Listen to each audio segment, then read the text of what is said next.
안녕하세요. 120세 TV의 금백세입니다.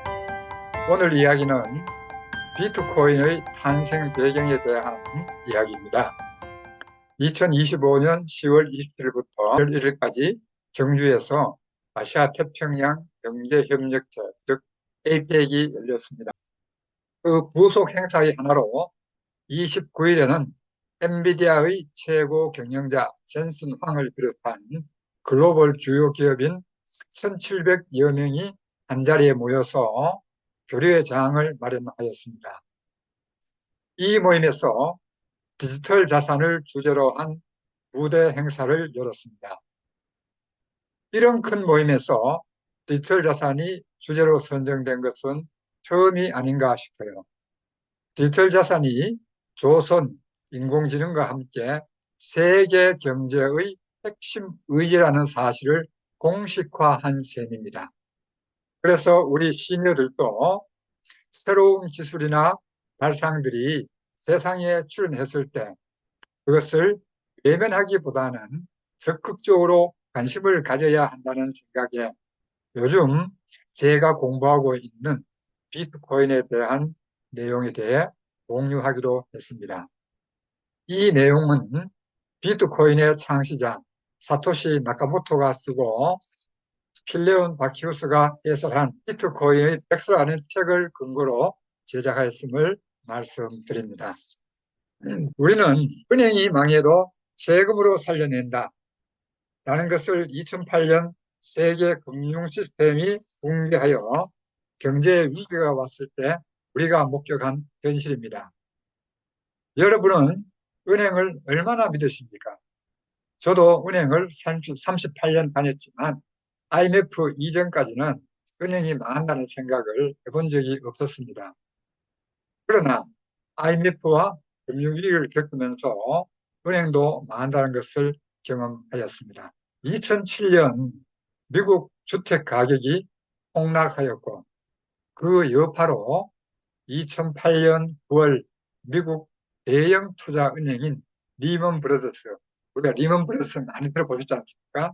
리먼 브러더스가 파산하게 됩니다. 이 사건이 세계 금융 위기를 촉발한 결정적 사건이 됩니다. 미국에서는 그 당시 모기지론이라고 해서 주택 가격의 90%까지 대출을 해주었습니다. 많은 은행들이 모기지론을 취급하였답니다. 그런데 주택 가격이 폭락하였으니 은행들이 부실화되는 것은 당연한 얘기 아니겠습니까? 요즘은 전 세계 금융은 서로 거미줄같이 얽히고 설켜 있어서 미국 금융의 부실화 여파가 전 세계 금융의 위기를 가져오게 되고 전 세계로 위기가 확산되었습니다. 이런 대혼란의 시기인 2008년 10월 31일 미국 실리콘밸리 많이 들어보셨습니까? 실리콘밸리 그 개발자들이 모여있던 암호학회 회원들이 있습니다. 그 암호학회 회원들에게 9장짜리 짧은 논문이 메일로 하나 발생됩니다. 이 논문의 내용이 뭔가 하면은 이것이 바로 비트코인의 창시자 사토시 나카모토의 비트코인 백서입니다.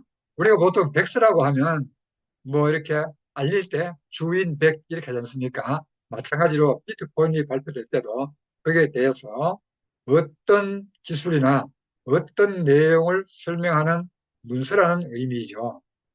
이 백서에는 비트코인이 왜, 무엇을 위해서 탄생했는지 잘 설명해 주고 있습니다. 사토시 나카모토는 백서 첫 문단에서 지금까지는 우리가 온라인 거래를 하려면 은행과 같은 신뢰할 수 있는 제3자를 통해서 온라인 거래를 하였습니다. 그 이유는 간단하죠. 은행 같은 신뢰할 만한 기관이 중간에서 중재 역할을 함으로써 이중으로 송금하는 것을 방지할 수 있기 때문입니다. 그리고 또 다른 문제는 은행 같은 제3의 기관은 영원히 정직할 것이라는 그런 믿음의 전제가 되어야만이 안심하고 거래할 수 있었다는 것입니다. 또 앞에서 얘기한 은행의 중재 역할, 이중 송금 방지를 위해서 높은 거래 비용, 즉 수수료 이야기죠. 수수료를 그 사용자가 부담한다는 것입니다.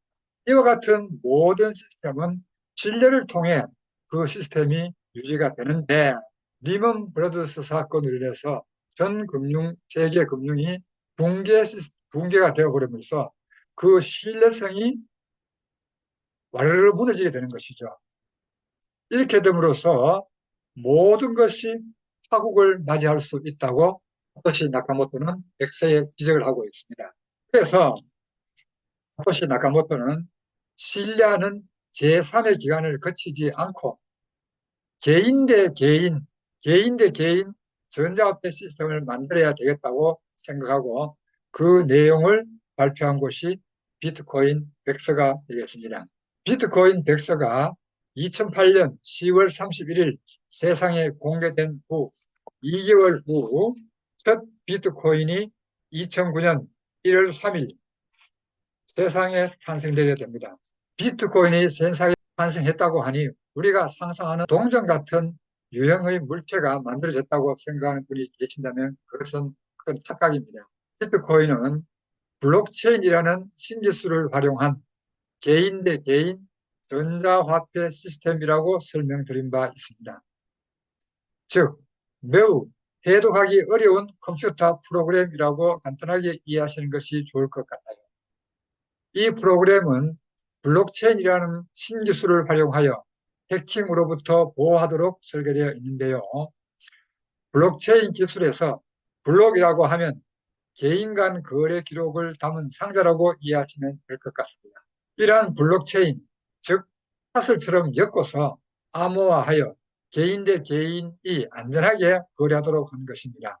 어떻게 이게 안전한지 기술적 문제는 다음 기회에 설명드리기로 하고요. 거래가 될 때마다 블록을 만들어서 개인처럼 엮어 나가게 되는데 2009년 1월 3일 사토시 나카모토는 세상에서 제일 첫 번째 블록을 만들어서 세상에 선보이게 됩니다. 이 순간이 비트코인의 창세기에 해당됩니다. 성경에도 창세기와 있는 것 마찬가지로 비트코인이 처음 만들어졌다는 이야기이죠. 세상에서 첫 블록을 만들었다고 해요. 비트코인 창세기라고 합니다. 이 사슬의 첫 시작점, 첫 꼬리가 첫 번째 블록인데요. 이 블록을 특별히 우리는 제네시스 블록이라고 이야기합니다. 영어로 제네시스라고 하면은 세상의 시작, 또 모든 것의 처음이라는 그런 뜻이잖아요. 그래서 비트코인 블록체인에서 가장 첫 번째 블록이란 의미에서 제네시스 블록이라고 합니다. 그런데 이 제네시스 블록은 제일 처음 만들어졌다는 의미도 중요하지만 또 다른 굉장한 의미가 있습니다. 무엇인가 하면은 그 블록에는 굉장히 중요한 암호가 하나 있습니다. 그 암호의 내용이 무엇인가 하면은 은행들의 두 번째 구제 금융을 앞두고 있는 영국 재무장관이라는 2009년 1월 3일자 타임지의 신문 일면에 있는 기사가 그 제네시스 블록에 암호화되어서 숨겨져 있었던 것입니다.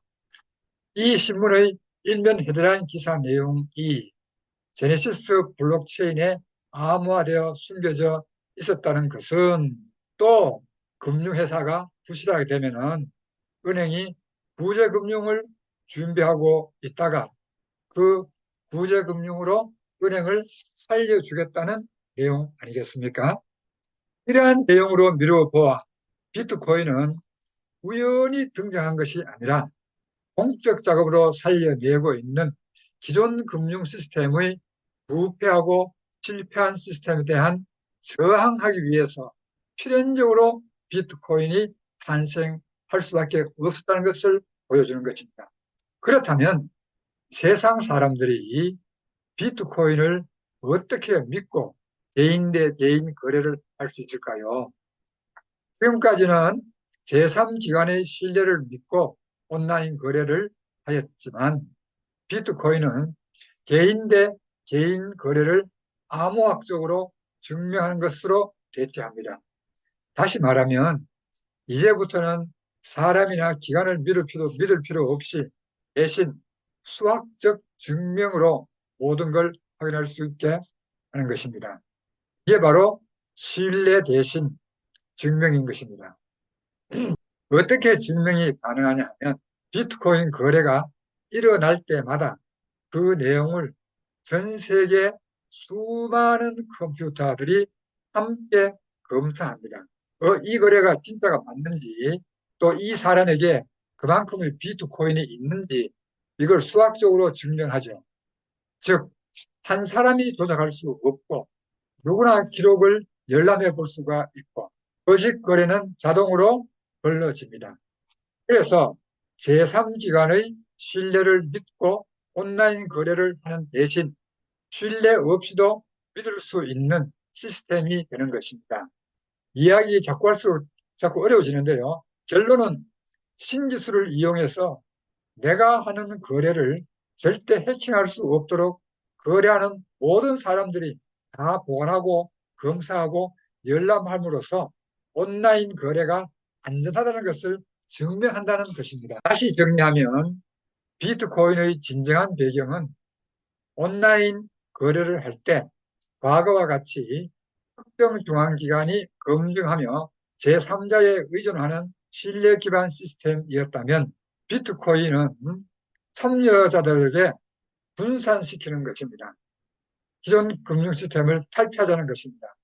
이것을 비트코인의 탈중앙화 철학이라고 이야기하는 것입니다. 여러분, 오늘 내용이 어땠습니까? 저도 처음 촬영하면서 좀 젖은 점이 있긴 합니다만 앞으로 제가 비트코인에 대해서 공부하는 내용을 수시로 올릴 것을 약속드립니다. 오늘도 끝까지 시청해 주셔서 감사합니다.